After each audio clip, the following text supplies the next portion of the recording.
All right, everyone. So welcome to Marketing Strategies for Online Videos, Producers, and Brands. My name is Stjepan Alaupovic. I'm the creative director at Clear Online Video. We're an agency specializing in video production and online video marketing. So here's our agenda for the session. We're going to talk about starting out and creating content when it comes to your marketing videos. From there, we'll segue into the production cycle and how we can think about our marketing strategy throughout that phase. And then from there, we'll get into distribution channels for our marketing videos. And then we'll talk about analytics and metrics and how those can help us continue to improve our videos down the line. Like I was saying earlier, the slides will be available in a few weeks. So if you want to leave your card with me at the end of the presentation, I'll go ahead and email you a link when those are online. And also too, with Q&A, I built some time in at the end of the presentation, so just hold your questions into the end and we'll get to those, I promise. Okay, so everybody here is well aware of the power of online video. You guys are all here at this conference because you're creating videos, you're producing videos for your companies and brands, and you guys all know how powerful it is. I mean, it's quickly becoming one of the largest forms of content marketing out there. So how do we start with creating an online video marketing strategy? And really it begins with content. And everybody knows the old saying that content is king. We have to figure out what it is that our audience is going to want. How can we create something that's going to help them and engage them in our videos? So it starts with good content. Biggest thing is figuring out what it is you want to accomplish with your videos. Developing that single call to action for each video. There's not a one-size-fits-all approach with online video. Every video should be created for a specific reason. Whether that's to inform, whether it's to demonstrate something, a how-to video, to educate, to train, to raise awareness about a cause or a new product, or so on. But it's really determining what it is that your audience wants. And sometimes that requires involving different players and departments in your organization, whether it's your public relations team, your marketing team, your sales team. Talk to these people because they've got direct dialogue with your audience. So it's really important to figure out what it is that your audience wants. Once you've kind of figured out what it is that you're creating, it's important to establish and create an editorial and content calendar. And the reason why is you want to make sure that your online videos are aligning with your other marketing efforts. Online video marketing is just an extension of your traditional marketing. So you want to make sure that throughout the calendar year, you're creating content that's going to match up with those efforts. And again, this may require getting all the players involved, like I said earlier, sales, marketing. If you're a small business, then you just have to put on different hats and think about how your video is going to get the most bang for its buck. So now we've kind of talked about creating quality content, creating an editorial calendar. We're going to take a look at some examples of how some of the best online video producers are creating content. And one of the best ways is using SEO. This is an example of a campaign we worked with with a company called Tether Tools, who is a company who manufactures equipment and gear for people shooting tethered photography and video. And not only did we essentially find out what it was their audience was searching for online through keywords and try to plug in, what we did was we created a campaign of videos that offered a solution to these people's problems. So we used keywords to create this campaign of videos. And not only that, but we also quickly and easily were able to show how their product line comes together and again offers a solution to these people's questions. So using SEO is a great way to create content. Again, just looking at what the problems are in your space. If you have a product or a service that can offer a solution, then create a video on it. Using current events is a great way to create content. So you can look at these examples here from the World Cup this past June. This is from Jamie Oliver's FoodTube channel, and then the example on the right is from GoPro. And according to YouTube, people had watched more than 1.7 billion minutes of World Cup ads. And that's almost 6 times the amount of Super Bowl ads. So again, just thinking about current events and how there's already a buzz and it's a trending topic, people are talking about it. So if you can plug in your content, if it makes sense for your brand, using a current event is a great way to get the most out of your videos. Industry events and trade shows, something like this. Again, there's buzz and there's people talking. There's a dedicated audience who's talking about something specific to your industry or your trade. So that's a great way to be able to create content, whether it's before, during, or after the show. You really get a dedicated audience, so it's going to work well for your marketing videos. Product launches are a great way to create content. So I really like this example here on the right from Blue Man Group. Obviously, the iPhone 6 was a huge product launch. Everybody was talking about it. Everybody knows that, I should say, unboxing videos are one of the hottest things in the internet right now as far as online videos. And what Blue Man Group did was, they created their own spin on the unboxing the iPhone. I'm actually going to show that video because it's great.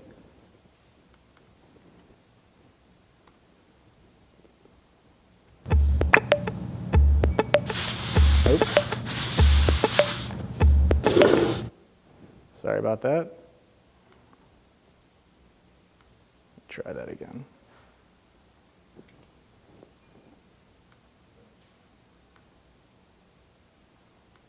Of course, it worked fine during the test.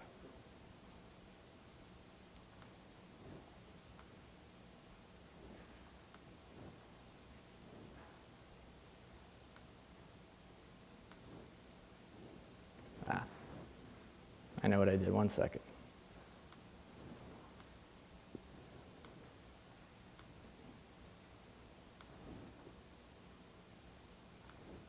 Okay, there we go. Sorry about that.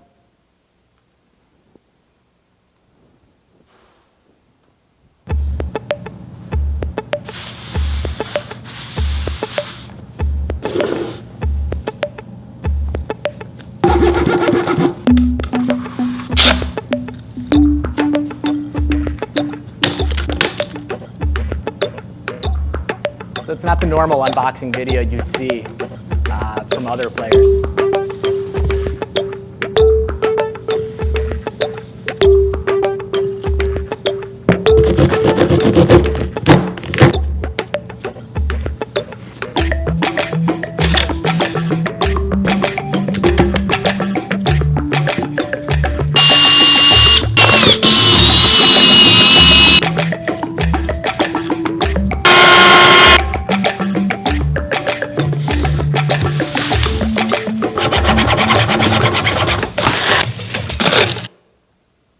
Pause it there. You guys can get the general idea.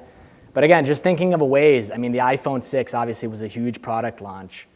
And thinking about ways to catch on to the marketing, to the buzz of something as huge as the iPhone 6. So that was an example from Blue Man Group. This example on the left was done from GoPro, who is very active on their own YouTube channel and in general with online video. But this was really interesting because they took a current event. They released this video right around the time they launched the 4K, which was their newest camera model. And they shot, they obviously showed some of the features of the camera being able to shoot in this high resolution 4K footage. But they also released this video right around the volcanic eruptions that were going on in Hawaii around October. So they took, their own product launch and tied it in with the current event. So again, just a really great way to think about how you can create content during a marketing hype of other products. Trending topics are another great way to create content. Thinking everybody remembers the ALS Ice Bucket Challenge. You can see this example here on the right from a Halloween costume shop. They created the DIY Ice Bucket Challenge. Again, just being able to create something that already has a buzz around it and creating something that's going to fit your brand like they did here on the right. Trending topics that are specific to your industry. This is also really huge because you're able to connect with topics that your audience is very passionate about. And we'll take a look at an example here from a Isola group. This is a video we worked on with Isola. I'm just going to show you the first 20 seconds or so. And they're in the tech industry. So sustainability is a hot topic in what they do. Here at Isola, we pride ourselves in developing and launching premium products that deliver value to our customers. Our Lean and Six Sigma initiative is really key to this value proposition. We utilize the more advanced Six Sigma tool set to optimize performance in new product development and Lean concepts in our factories to eliminate waste. So again, those are very, those are hot topics within that specific space. So if you can capitalize on something that your audience is closely connected with, that wasn't a video that they were trying to sell anybody on. It was just showcasing what, how sustainability is important to them and how lean concepts are, they take those in everything they do. So again, just being able to identify, what it is that your audience is passionate about. And this other example here from General Electric on the right, 3D printing. It's also very hot right now. Everybody's talking about it, and GE is talking about how their technology plugs in with that. So great marketing video. Holidays and themes are also a good idea. Again, people are talking about it, thinking about what people are talking about on other social media channels, trending topics like Halloween. You can see some of these examples here from Jimmy Fallon, YouTube Nation, and in the New York Times. We'll take a look at a quick example here from General Electric, but telling a story around something that you're awesome that your company is doing. If you can craft a story around it, that's another great way to create a marketing video. And I'm just going to show you a quick sample here. They're coming. I see them. What do? You need to catch the 410. Huh? The equipment tracking system will get you to the loading dock. There should be a truck leaving now. I got it. Now jump off the bridge. What? In 3, 2, Are you kidding 1, me? go. The 410, right on time. There should be a shipment you find useful. It's a lawnmower? Try another one. Okay, this'll work. Get to the terminal across town. Are all the green lights you? No, it's called Grid IQ. So there it is. They talk about Grid IQ, which is a technology that they're marketing at the time. And again, the production value doesn't need to be on that level, but the idea being there is that they're telling a story around something that their company is doing. And it doesn't need to be at that high of a level, but just somehow being able to tell a unique story about what you're doing. Another way to create content is to think about agile marketing, and the idea here is being able to quickly respond to something that's trending or a newsworthy topic, and we showed a couple examples earlier, but it's the ability to create something quick to catch on to the buzz of something huge. And in this example here, everybody remembers the Volvo Epic split, one of the most popular online videos of the year. There's an example here of Channing Tatum, who was promoting the new movie. They were actually in production on 22 Jump Street. And they did their own parody video on it. So it's essentially kind of like a parody video, but just being able to create something, based off of something like what Volvo did, where they were getting a lot of traction for this video. We'll take a look at an example from another huge video. Does everybody remember the First Kiss video? No? Okay, you guys maybe, I guess I could show it, but I'll just talk a little bit about it. It's the video where they grabbed 20 strangers and they put them in a room and they made them kiss for the first time. Or they made them kiss and they got this all on tape, and it was a huge viral video, and so on. There were several parody videos done from that, but we'll take a look at one that was made by College Humor. And I'm not saying to go out and make a parody video, but if it makes sense for your brand, like in this, for example, College Humor is they're in the comedic environment. They're trying to make people laugh, so this made a lot of sense for them, and I'll show you a couple seconds of that.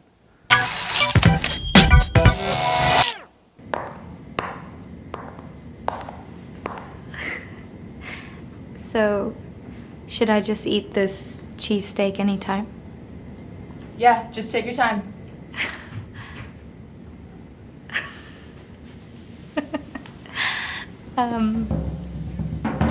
So this was the same way they set I'm up Eric, the First Kiss and video. this is PBJ. Can you shut the light? Come on. Hello.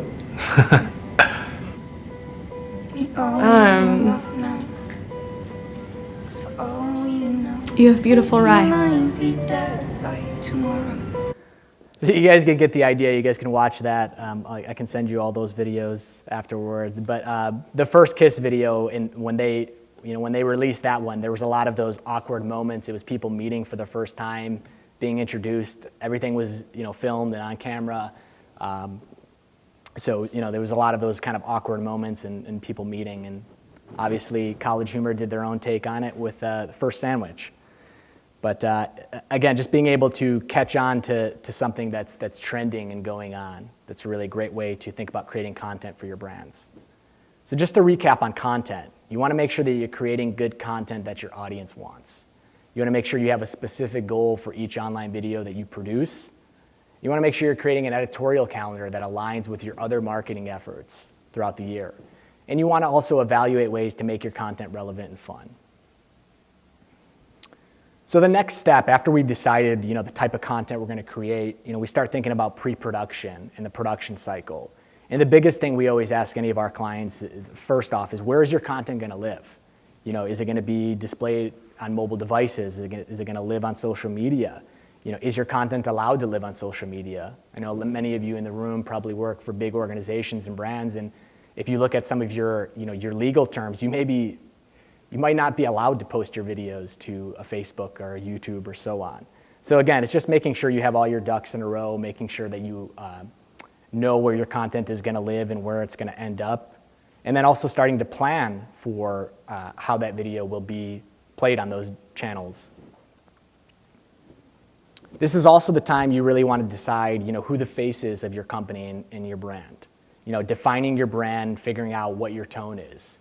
Are you funny? Are you serious? Are you trying to establish yourself as an expert on a certain topic or discipline? But also thinking about who's going to resonate most with your audience. Those are the people you want to put in your online videos. And this doesn't just translate into your talent and who's on camera, but also wardrobe, colors. All these things convey certain emotions to what your audience perceives with your brand. The biggest thing to realize is that online videos are your visual identity, and it's what customers are going to associate with your brand. So you can see these examples here, all very different, but it works for those brands. Also, another huge part of creating an online marketing video is to make sure that you're creating an active viewing experience. Writing conversational scripts, keyword-driven scripts that are going to encourage engagement and making it a two-way experience. That's one of the things that's different from, between online video and traditional TV is that it's an active experience. People want to comment, to share, to engage with that video versus, a passive viewing experience with TV where you just kind of sit back and let the broadcast networks show you something on television. So make sure that you're encouraging that two-way experience. And I don't know if you can see the example on the left, but one of the lower third graphics used there is, in that particular video, they're talking about a situation where a mom sort of oversteps her boundaries when a daughter and her mom are cooking a Thanksgiving dinner. And many people can relate to that, their parents kind of telling them this should be done this way, but the idea there is, they're saying comment below if this has happened to you, so it's encouraging engagement. Also, too, you think about what that call to action is at the end of your video. What do you want the viewer to do? Do you want them to watch another video? Do you want them to subscribe to your channel if you're using YouTube? Do you want them to sign up for some type of a sheet where you can gather their information and gather a lead?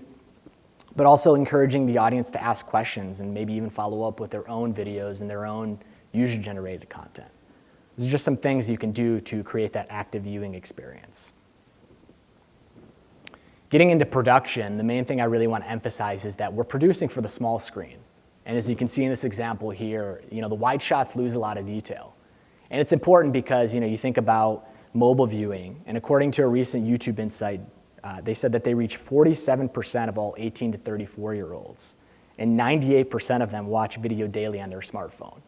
So you got to make sure that your videos are being optimized for mobile viewing. And you can see just, what image are you going to engage with more? This one on the left or this one on the right? The one where you can see, the one on the left where it's a close-up and you can see the person's eyes and really hear the message that they're trying to deliver. So you really want to make sure you're designing for the back of the room with your productions.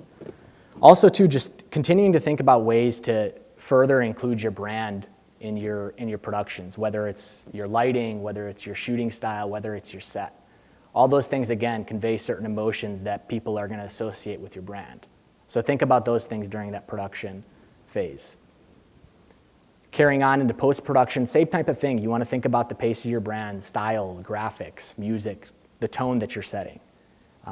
You also want to think about that call to action we talked about a little bit earlier.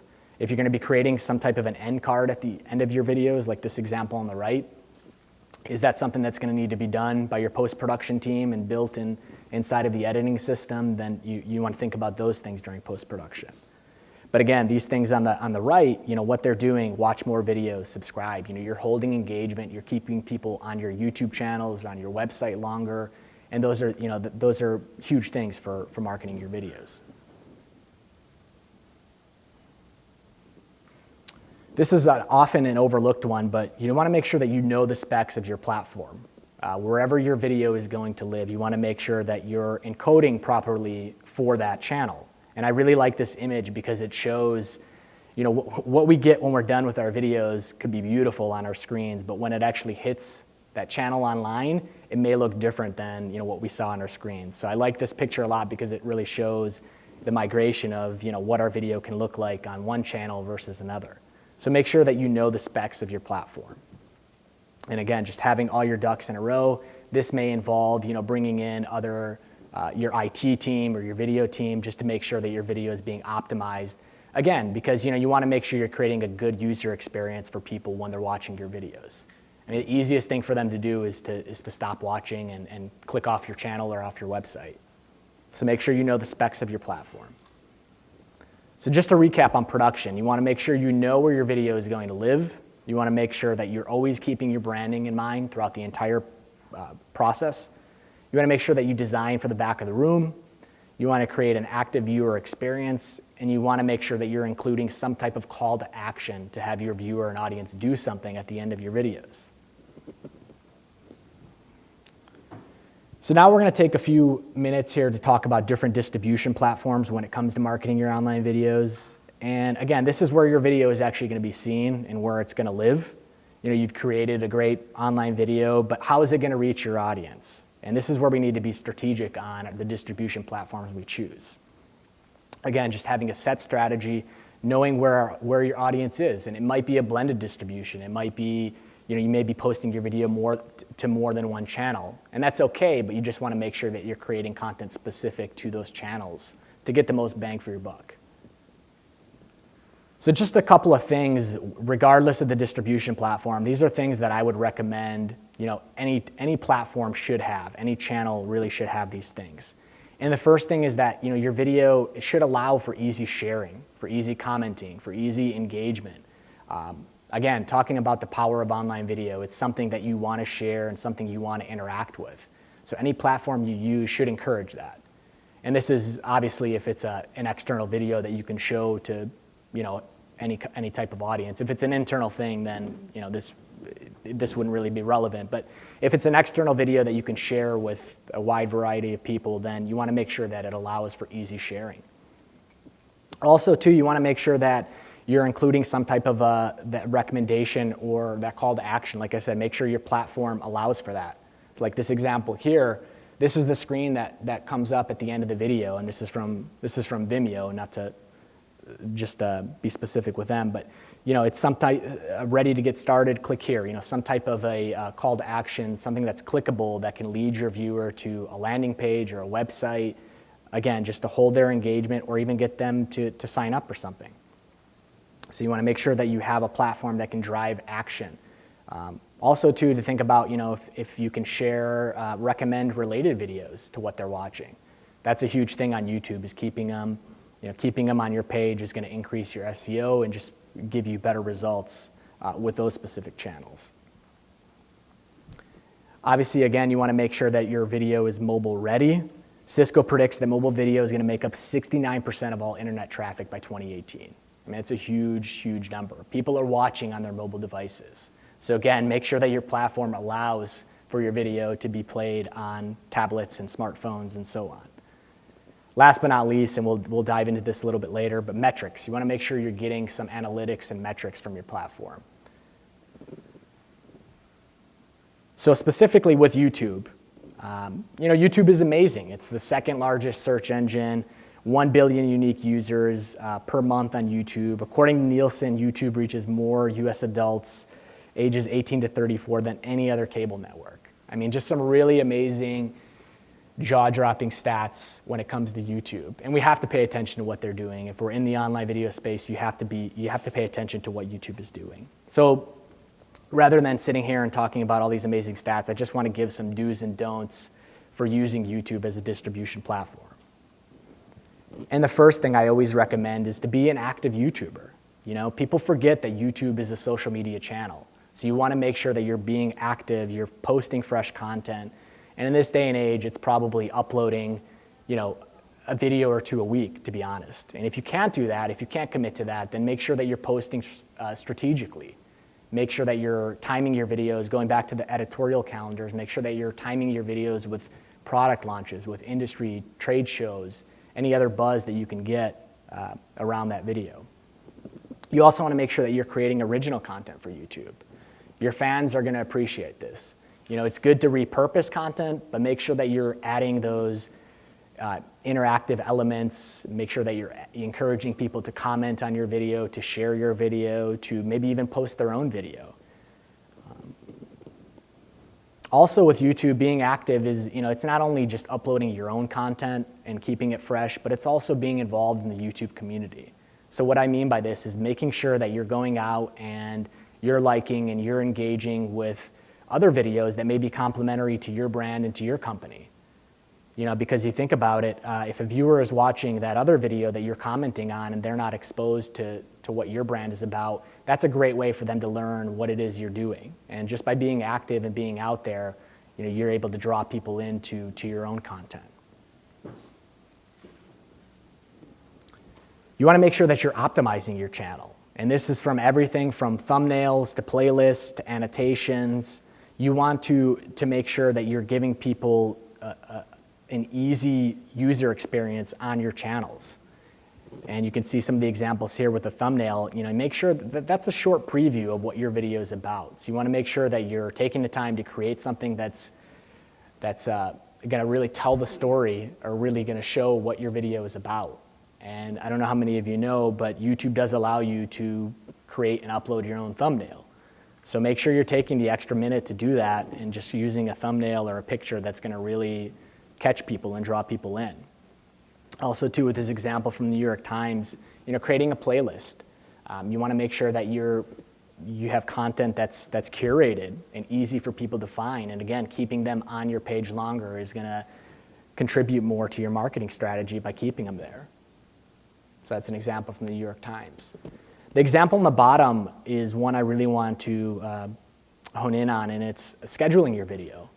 So a couple months back, maybe it was even last year, YouTube allows you to now schedule your video ahead of time. And we do this with our client here, Cheryl Style. They're a recipe and craft website. They produce videos on DIY crafts and dependable recipes for the family. But what we started doing with them is they had an editorial calendar, so we would produce several videos way ahead of time. And rather than just letting these videos live on our systems, we actually went through and scheduled all of them. And we found some really impressive results. If you take a look here on the right, it might be a little bit hard to see, but a good chunk, I would say probably 90 to 95% of the related videos that come up are their videos, are the Cheryl Style videos. And my theory on this, and I don't know how much, if YouTube can back this or not, but my theory is that when you go through and schedule that video, even though it may not be a public video, because it's, you're sharing it, it's living on YouTube, and for what I think is that their algorithms are crawling it, and they're able to process and determine, how that video is going to, what other related videos are going to come up with that video. So I think by scheduling it and having it up there for a few weeks, that's what I would recommend. You can get some really incredible results as far as the related videos that come up next to your video. So schedule your videos and get some really great results. Also, too, another big do with YouTube is link to your network. YouTube allows you to link to your other social media channels. It allows you to associate a website. And with this example here on the right, from video creators, they've associated this website where they can actually raise funds for the things that they're doing. And YouTube allows for that. So make sure you're going through and associating that website and, again, driving action when somebody is done watching your video, driving them to your site, driving them to a sign-up sheet where you can get a lead, get more information, or just keep them coming back for more. And it's the same thing with this example on the bottom left with Adorama. This example there, they're actually talking about Adorama is a photographer. They sell photography and video equipment. And they're actually reviewing a product there. And at the end of the review, there's a clickable annotation, which takes people straight to that page where they can buy the camera. So I mean, just a huge way to be able to link to your network and have that two-way experience where you're taking people from YouTube to your website. You also want to make sure that you're embedding your videos. If you're using YouTube as a sole platform and you're not using anything else, then you want to make sure that you're embedding your YouTube videos on your site. It's huge. It's huge not only for SEO, but it's also great for other partner sites or complementary brands to be able to embed that video on their site. And again, just to get exposed to new audiences. So make sure that you're embedding. So we talked about some do's, talking about some don'ts with YouTube. You don't want to set it and forget it. And what I mean by this is you want to make sure, again, that all your ducks in a row. You want to make sure that your video is public and not private. These are examples here where I was subscribed to certain channels, and when I got the email saying, hey, so-and-so updated a new video, what happens when I click the video? I get taken to a private video, or I get taken to something that wasn't optimized properly and is not working. So I mean, it's just a big bummer when you get a viewer to actually commit and watch your video, and this type of thing happens. And it's it's just too difficult on YouTube nowadays. There's however thousands or millions of videos uploaded each hour. I mean, for you to just set it and forget it, it's just not a good approach when it comes to YouTube. Also, too, you don't want to make it difficult. And we talked a little bit about thumbnails, and you can see this example on the left here. This was, and not to call out Business Wire and whatever happened here, but it's really hard to make, to figure out what that video is about on the left. Maybe they were going for an abstract look, I don't know, but it's just really, to me, it just looks like they were just being, lazy and forgot to create a thumbnail or to pick one out of there. So you want to make sure that you're optimizing those thumbnails like we talked about earlier. Make it easy for somebody, if that video shows up as a related video on the side and you're watching on a smartphone, it's going to be really, really hard to make out what that video is, and the chances are you're not going to watch it. You're not going to click on it. It's not going to be of interest to you. Another thing too is with these clickable annotations, call to actions at the end that YouTube allows for. So for anybody who doesn't know what annotations are, they're essentially buttons that you can put and add to your YouTube videos. Like this example from the New York Times here. And you can see there's several different things to do, and I just wouldn't encourage it because it's almost overwhelming. There's 5 or 6 different things to do at the end of that video. So to me, the call to action gets a little diluted. What is it that you actually want me to do? I don't know, and I may end up just walking away from that. So you want to make sure you're avoiding that several call to actions. Make sure that it's one clear one. So avoid making it difficult for your YouTube users. Just to recap on YouTube, you want to make sure that you're being active, that you're optimizing your channel. You want to create a consistent publishing schedule. And you want to make sure you're linking to your other channels. What you don't want to do is you don't want to set it and forget it, and you don't want to make it difficult for your audience. So we'll take a minute just to talk about Instagram, which to me is the second biggest player in the online video space right now as far as social media tools. And it's it's quickly been growing. There's 200 million users. According to Simply Measured, Instagram videos created 2 times more engagement than Instagram photos in 2013. So really huge numbers as far as how their videos are doing on that platform. And what I like to recommend is that you use Instagram for short, snackable content. You're limited to a 15-second time span on Instagram. So you could do something like this example with the NBA where they're creating this content that's behind the scenes, something that their everyday audience wouldn't necessarily see on ESPN, NBA.com, or so on. Just these short, quick videos that give the viewer a glimpse into the life of an NBA star and their athletes and so on. Another great way to use Instagram is to push preview style content. Create a trailer for maybe a longer format video that lives on YouTube or on your website. And you can see this example here with a brand called How to Cook That, where they obviously demonstrate cooking videos and how-to instructional videos. So they create these 10 to 15 second versions of their longer video and then post them to Instagram and then drive people to watch the full video on their website or on their YouTube channel. So just really great for pushing those trailer style videos. It's a great way to use Instagram. Overall, you just want to make sure you're keeping it visual. It's a very visual platform, and obviously that works mostly for video, but make sure you're keeping it visual, giving people that behind the scenes glimpse, and then driving them somewhere. And another huge thing with Instagram is the use of hashtags. You can really narrow in on specific audiences with hashtags that are relevant to your content and to your audience. So make sure you're using hashtags.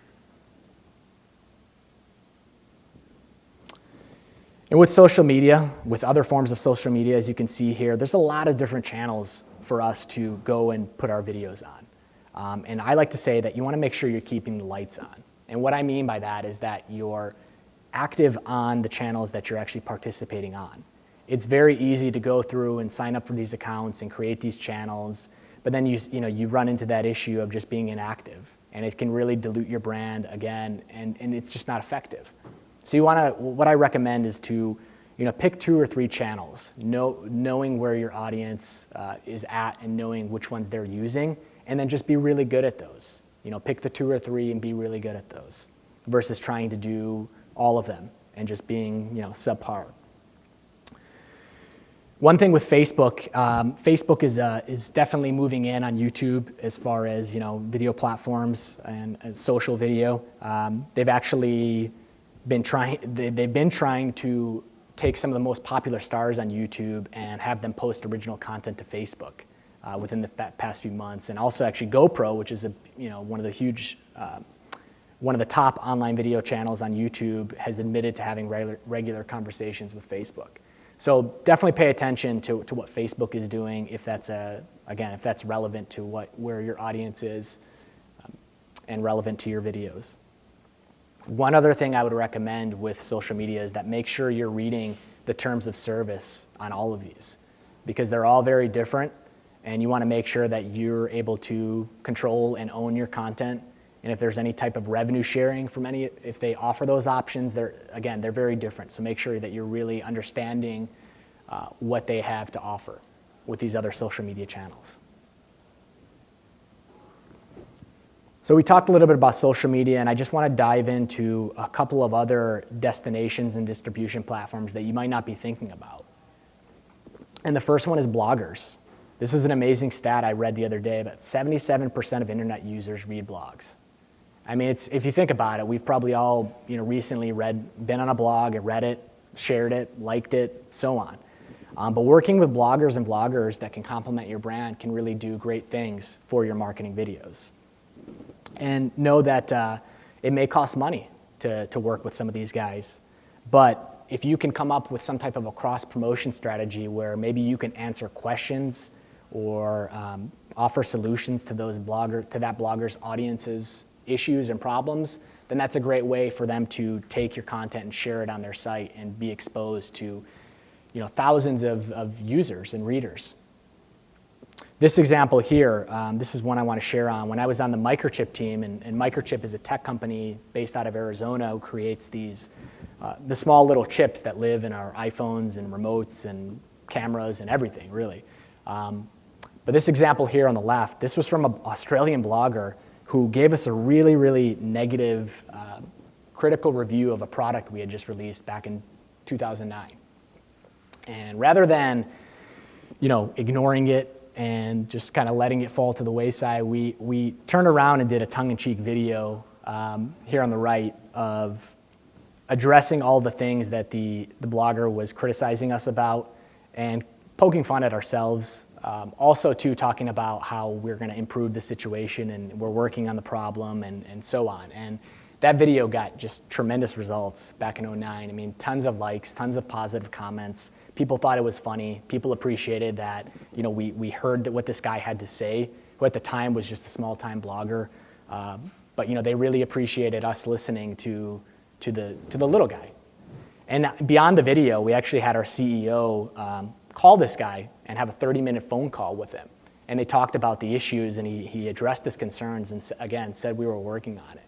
And in turn, the blogger turned around and did a blog update to that and said that he had these conversations with us and he loved our video and just really appreciated that we took the time to listen to what he had to say. So there's really creative ways you can work with bloggers to get your content out there and get exposed to new audiences. Email, this is often overlooked, and just putting video in your subject line can increase your email open rates from 7 to 13%. It's pretty crazy. But you think about when you get an email from somebody, chances are you're going to read it if it's from somebody that's important in your network or a colleague. And adding videos and emails is a great way to distribute your videos. What I would recommend is, rather than trying to embed your video in the email, to go through and just create a link, create a still shot like this, and then link to that video, whether it's on your website or on YouTube or whatever channel you're using, versus trying to embed it in the email. You also want to think about other destinations. Where else can your video live? Can it live on iTunes? Do you have an audience on iTunes? Also, too, anything else that's specific to your industry, like in these examples here with engineering, TV, video series, or travel or trip films here on the left. Those are great. Those are more content-focused industry hubs where you can post your videos. So if there's something out there for your brand and your organizations that's going to make sense, then by all means post there. Make sure the content is relevant for that channel, and make sure that you're optimizing your channels just like you would anything else. These are also things to think about when you're distributing your video. So OVPs, online video platforms, I'm assuming most of the people in the room know what an online video platform is. If you don't, essentially it's the technology that's powering videos on huge network sites like ESPN and the news stations and so on. It's the technology, the software technology that is powering those videos. I'm not going to dive too deep into this. I just want to give some must-haves or some recommendations that I think every online video platform should have. Their pricing typically starts between $2 to $3K a month. So it's a little bit, it's definitely on the higher end, but it's what the big boys are using. And what I would say what they should offer is some type of a custom look, something that allows you to include your branding on the player itself, something that offers interactivity like we talked about earlier, something at the end that can drive the viewer to a landing page, to drive the viewer to watch more videos, give them recommendations, and so on. Also to analytics, and we'll jump into this in a few slides, but you want to make sure that you're getting in-depth analytics. And if you're paying this amount of money for a platform, your analytics on there should be way better than you're getting on YouTube or anything else. Again, just making sure that you're getting those analytics and getting your money's worth. You also want to make sure that it offers some type of integration with your website or your other marketing systems, if you're using a marketing automation system, CMS, and those type of things. One thing to consider is that look and see if there's a way to, if they can offer a blended distribution option as far as automating your video. So if you are using an online video platform and using something else like YouTube, make sure that the video, make sure that you're not having to upload the video to all these separate channels. Make sure that the platform can do some of that work for you, just to automate that process. So just to recap on distribution, you want to make sure that you know where your audience is. You want to make sure that you're creating content specific to that channel.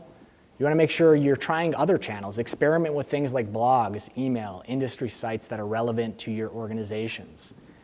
And when it comes to platforms, you want to make sure that they all can give you useful metrics that you can use to improve your marketing strategies going forward. So we talked about analytics. And again, regardless of what distribution platform or channel you're using, they should all provide you with some basic metrics. And they're so important to have in your online video marketing strategies. You need to figure out what's working and, more importantly, what's not working to improve your videos going forward. The things I like to pay attention to are, your drop-off rates, your average time watched, your demographic and geographic location. Is it reaching the intended audience that you want to reach? Also engagement too. I mean, don't just look at views. Views are great, but look at engagement. What videos are being shared? What videos are being liked? What videos are being disliked? What videos are being shared across other social media channels?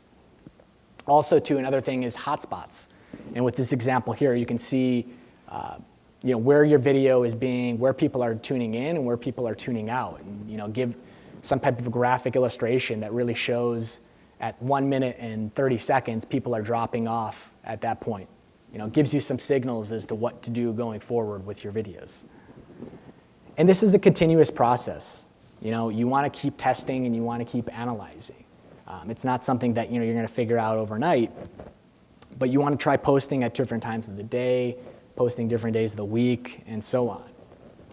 One other thing when it comes to analytics is if you have the availability to see how people are getting to your video, whether it's through keywords or whether they're watching on other sites, that's huge because you can really take advantage of, if so-and-so XYZ blog is posting your video and you're getting thousands of views and people sharing it, then you want to make sure you're partnering up with that blog and working on producing more videos similar to the one you did.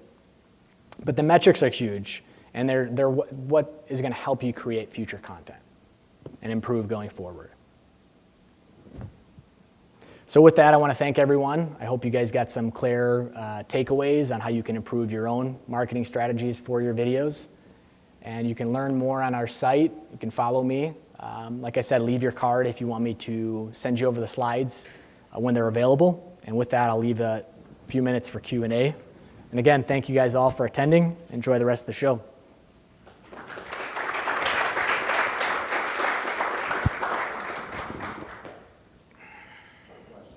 Yes?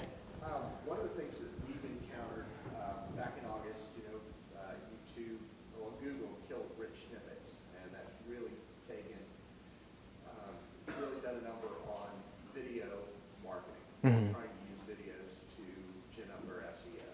And I've read a lot of different white papers, there's some good articles that have kind of suggested a different approach, like focusing just one area of your website just on videos and clearly be marking that and embedding, like you say. What kind of thoughts do you have or advice do you have with regards to using video as an SEO tool? Is that pretty much dead in the water or what? Or what are your suggestions around that? I definitely don't think so. I think SEO is video SEO is just an extension of traditional SEO. I know with YouTube specifically, they're always changing things. I mean, honestly, it drives me crazy. It drives everybody crazy. It's really tough to figure out, how their algorithms work and how they rate your video and so on. With video on your site and embedding, I mean, I really like the video everywhere approach. I like having, let's say, with the example, the company Tether Tools, they offer a lot of different products for photographers and videographers, and they have product pages for each of their products. What we're trying to do with them is create a video for each product page and have it live right on the top. And again, it's just another form of content marketing. So it's a way of seeing that product come to life, seeing how it works on set, seeing how it works with other products. But I really think it's important to, and I know it's tough to do budget-wise, but if you can include a video on the majority of your pages, I think that's going to draw people in. And I mean, it holds their engagement. It's something that they're likely to share and come back to. And maybe they don't buy the product that day, but when they've seen that video several times, they're going to establish you as the expert, and they're going to come back and trust you. You're building that trust factor. I hope that answered your question. I'm just trying to think what else as far as. I guess what I'm hearing, to feed that back, what I'm hearing is that video really needs to be more of an engagement tool rather than the SEO tool that we kind of. Well, I think one of the things we were talking about, and specifically with them, was we used a lot of SEO. We used a lot of the search terms that they knew their audience was looking for. And it's one of the reasons they started their company, was they knew there was a need for tethered photography and tethered video gear. And so not only did they create products on it, but we created those videos based off of those search terms because we knew people were looking for it. So I think using SEO to create content, I mean, if you know people are searching for certain terms and phrases and words, you know, if there's certain answers that aren't out there, then you can create a video on that and then draw people into your own site and your own content. So I think that's a great way to use SEO, you know, with your videos. I hope that helps. We could talk more afterwards. I know it's probably a longer conversation, but I'd love to talk to you more. There's not a lot of answers out there, so I'm just kind of looking for different perspectives on it. Right now, I think everybody is kind of wrestling with how to handle the video SEO equation now that thumbnails and rich snippets are kind of way minimized, and the whole algorithm driving them is changed. So I think we're all kind of wrestling that. So I was mostly looking for some. Well, one thing I'll answer a few other questions after that, but with YouTube specifically, even though I know they changed their algorithms with that, the thing with thumbnails and just the other optimization that you may have been traditionally doing, again, you know, YouTube is still taking a lot of what, you know, where people are watching their content and what pages people are staying on, you know, the watch time, that's huge when it comes to YouTube. So even though the thumbnail may not be as important as it was or some of those other things, if you're still getting people to watch your videos by creating a good thumbnail and creating good keywords, then they're getting there and they're staying on your pages longer. So it's still doing something for you. You know, you just have to look at it a little bit differently than you did in the past. Yeah, we'll talk more, definitely. Question in the back. You mentioned dropping into, like a video player. Mm-hmm. Not the player, but actual. Yes. Now, wasn't there, you said you should put something like watch this video in your subject line, or you should just have a video? The stat I read was that just putting video in the subject line. So let's say it's streaming media producer, live conference, video trailers. You know, that can actually increase your click-through, double your click-through rates as far as people opening up the email. So that boosts your open rate. Boost your open rates, and as far as getting people to, you know, take that next step, whether it's click that video and get taken to a product or a landing page, that kind of thing. And specifically the word video. Specifically the word video, yeah. Not watch this video or anything like that, just the word video. Well, I'm sure there's probably terms of, yeah, watch this video or, you know, learn more about this video, that kind of thing. I mean, there's terms that you can use. But just having videos in your emails is great. Sure. Oh, okay. Any other, let's take one more question. I don't know, this might be kind of too big to really touch on, but I mean, you mentioned algorithms a number of times, and I know all the companies closely guard that, but is there anywhere, they seem so important, you know, to really make sure your content works. Is there anywhere, you seem to know a little bit about it, you know, you say YouTube changed it. Is there anywhere we can go to get, you know, any sort of information on people that might know when an algorithm has changed and how it's changed? Yeah, like I said, I mean, it's one of these things where you just have to keep up with what YouTube is doing, and they're constantly changing. But you know, if it's important and you can get something out of it, then definitely just, you know, stay up on the industry blogs, sites like Streaming Media Producer, Online Video News. You know, I'm sorry. SEO Insider. Obviously, anything YouTube puts out there, like their creators playbook. You know, just really pay attention to what it is they're doing. And also look at what your competition is doing, look at what other brands are doing. You know, if they're starting to change some of their strategy, then, you know, maybe that's a time for you to check in and see what's working and what's not. But it's a continuous process. It really is. You have to just keep up with it. But that's the best advice I could give. I wish I knew what their next move was. I'm sure, you know, I'm sure we all wish we did. But all right.